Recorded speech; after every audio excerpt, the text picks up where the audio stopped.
My fiance texted, I met with a lawyer to see how your inheritance works after we're married. I replied, smart. Then I called my dad, explained the situation, and had myself temporarily written out of the will. When her lawyer gave her the bad news, she frantically tried to backpedal. We'd been together 3 years, engaged 8 months, wedding booked for spring, lived together, split bills, families got along. Everything felt locked in. Then she sent that text. She went to a lawyer, without telling me, to figure out how inheritance works in our state. Specifically, my inheritance. I didn't fight. I just replied smart and called my dad. By the end of the day, I was out of the will. Everything restructured to go to my sister. Reversible, invisible. That night, Jessica came home rambling about centerpieces like she hadn't just detonated our relationship. I played dumb. 2 days later, I overheard her on the phone. What do you mean there's nothing? Are you sure? His dad owns? What about the grandfather stuff? She came out looking like she'd seen a ghost. I asked, everything good? She smiled. Yeah, work stuff. Friday morning, she brought up a prenup. Totally fair, I said. We'll each get lawyers. She blinked. Both of us? Yeah, that's how prenups work. Then came the weird comments. Your dad ever talk about who's taking over the business? Megan seems a little impulsive. Hope everything's protected. Your family's really done well. It must feel nice knowing that's all secure. It didn't feel nice. It felt planned. Then we went to her parents' house for dinner. Surprise. It was a budget meeting. Her mom. Now that we know your family's situation, we think the wedding should be more elegant. Me. Jessica and I agreed. $15,000. Venues booked. Her brother Kyle, king of failed startups, snorted. Must be nice sitting on all that inheritance while Jess busts her ass. I smiled. I'm not inheriting anything. Silence. Jessica. What? Me. Had myself removed from the will this week. She stared at me. You what? Why wouldn't you tell me? Why would I? It's not your money. She exploded in the car. How could you make that kind of decision alone? Like how you saw a lawyer without telling me. That was different. No, it wasn't. She left. Went to stay with her friend. Came back 2 days later, crying. Said Amy's ex left her with nothing and she panicked. Then came the love bombing. My favorite meals. Constant I love you texts. All week. Then, you were right about the prenup. And maybe you should talk to your dad. Megan shouldn't be stuck with everything. I said, not my call anymore. She went quiet. Thursday, her laptop was open. A Facebook message popped up from Kyle. Try the emotional angle. If it doesn't work, postpone the wedding till he's back in. I took a screenshot. That night, I was packing. She came out of the bathroom and froze. Where are you going? To my parents. I need space. To think about what? Whether I'm marrying someone who sees me as a wallet, she begged. Said she wasn't trying to trap me. Said she just wanted stability. You want access, Jess. There's a difference. Sunday, I went back to sort paperwork. While looking for the lease, I found printed emails in her desk between her and the lawyer, dated 3 weeks before she ever brought it up to me. She wasn't scared. She was planning, strategizing, mapping out options. When she walked in, I didn't even look up. I'm figuring out how to break the lease. She sat down slowly. Don't do this. I handed her the emails. You weren't curious. You were positioning yourself. She broke down crying. I grew up with nothing. I saw a chance at security. So you planned around a future that only exists if my parents die. You could fix it. Ask your dad to put you back in. And there it was. Get out. You can't kick me out. I live here too. You're not on the lease. Want to fight? Let's fight. She packed a bag, screaming about how I was ruining our life. Said I'd regret this. I didn't. A week later, she tried canceling the wedding venue and getting the deposit refunded into her name. I'd paid it. I transferred the date to my buddy for his proposal. Her dad showed up at my job. Told me I was destroying a good woman over nothing. Said I needed to fix this. I told him to tell everyone exactly why I wouldn't. Then, she sent an email. Said I owed her half the wedding deposits, 3 months of living expenses, compensation for emotional distress, the engagement ring, the one I paid for. I forwarded it to my lawyer cousin. He laughed for 5 straight minutes and she posted a breakup story on Facebook. Said I blindsided her. Her friends reshared it. I stayed quiet. My sister didn't. She posted everything. Screenshots, emails, Kyle's messages. Caption, when you try to rob my family and get exposed instead. The comments were brutal. Last straw. She showed up with a U-Haul and 3 strangers. Told them I was abusive and she needed to get her stuff while I was out. Except, I work from home now. I opened the door and said, this is trespassing. She ran. Movers apologized. I tipped them $20 each. Last I heard, she's engaged again to a 51-year-old car dealer. Hope he's got a good lawyer. Everyone thought having a YouTuber mom would be amazing. It wasn't. Growing up, my house looked perfect on camera. Mom filmed everything. Our matching outfits, family game nights, and Pinterest-worthy birthday parties. Her channel had millions of subscribers who thought we lived the dream life. Behind the scenes was different. Every moment had to be content-worthy. If I cried, she'd grab her camera and say, let's film your emotional journey. When I got my first A+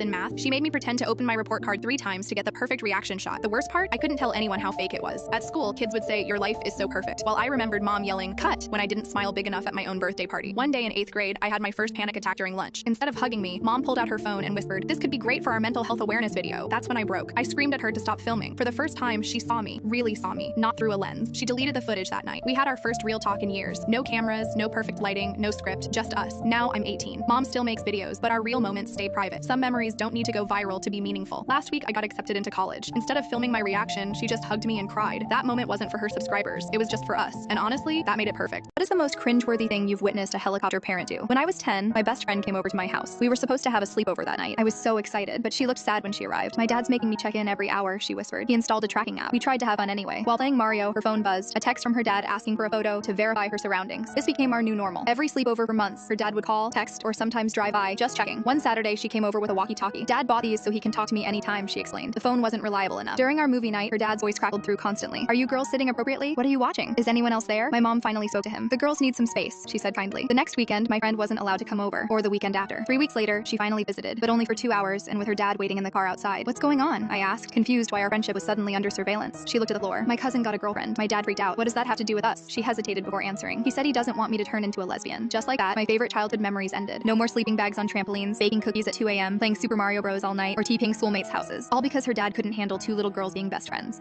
I found out that my nephew is hurting my little niece while their parents are just laughing, so I took my niece and screwed their life. My nephew Ben gets everything he wants. New phone, gaming system, you name it. Meanwhile, my niece Sophie gets hand-me-downs and blame. My sister and her husband think Ben can do no wrong. When they visit me, Ben acts perfect. But last Sunday, I saw the real him. Sophie was eating her breakfast when Ben accidentally knocked her cereal all over her new dress. Instead of helping her, my sister yelled at Sophie for being clumsy and made her clean it up. That afternoon, Sophie got a call. She'd won the school spelling bee. Ben immediately grabbed her trophy and threw it in the trash. Only nerds like spelling, he said. My sister laughed and told Sophie to stop crying. I watched Sophie dig her trophy out of the garbage, trying to wipe it clean while Ben played video games. That's when she showed me the bruises on her arms from where he pushes her into walls. I documented everything and called Child Protective Services. They investigated and granted me temporary custody, while my sister and brother-in-law have to complete parenting classes and family therapy. Sophie's been with me for 3 months now. She's doing better in school, and the court monitor says she's showing real improvement. Her parents get supervised visits, but they have to prove they can protect her before she goes home. Yesterday, she spelled happiness at breakfast, and this time, nobody knocked over her cereal.